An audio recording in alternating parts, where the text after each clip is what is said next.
This feels like two people who have purposely, by the universe, been called to be separated in this lifetime. And whether that's you've already experienced a separation with this person or you've been held off from meeting this person until these immature, it's the things that you needed to work on separately were like completed out so that you wouldn't take that into this next phase, this next journey.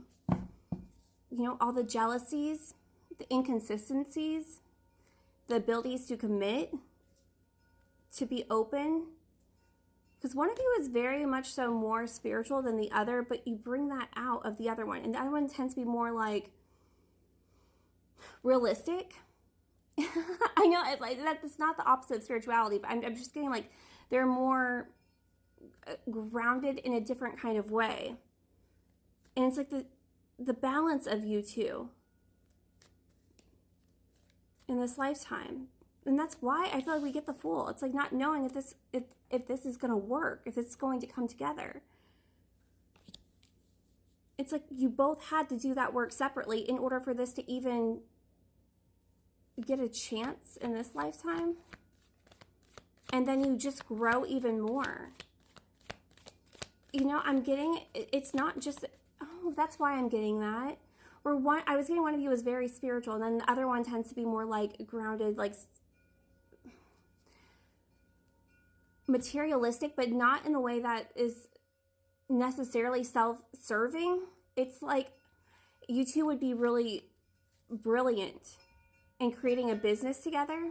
It's like one of you would have like this great, really exciting idea and the other one knows how to execute it. It's that kind of balance.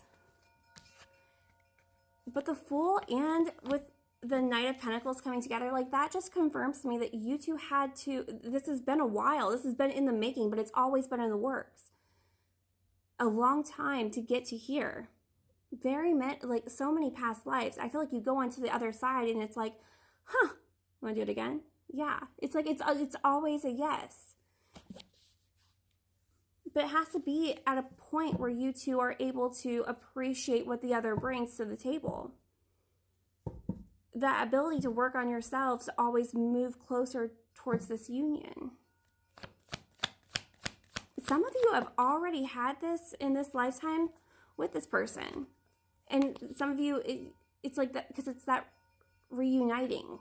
And some of you haven't even, this is the first time that you've been with them, or you're there. It's like right there. It's always been in the works. But it's divine timing for you two to come together right now. Right now. It's always been in the works for us. It's a little bit scary, but it's like not as scary like there's a nervous energy, but it's like an exciting nervous energy.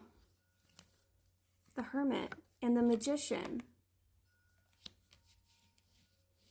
Because you two have taken that time. This is two people who have done some healing work, like a really good healing work here. Gone through your dark nights of the soul and have been manifesting each other. But why it hasn't happened until like now, it's like happening. It's in the works right now. It's because you had to understand parts of yourself that you were blocking off for a very long time. That you didn't want to believe was a part of like your own toxicities, and then being able to do that introspection work. And it's like coming out of that, you know exactly what you want for yourself, what you want to create yourself and with someone else. And that's why it creates this balance of we can have it all, that we can actually have it all together. You brought this manifestation into the world. There's the spears. I told you I was seeing those freaking spears. I'm like, that's weird, but I was also seeing horses. Horse.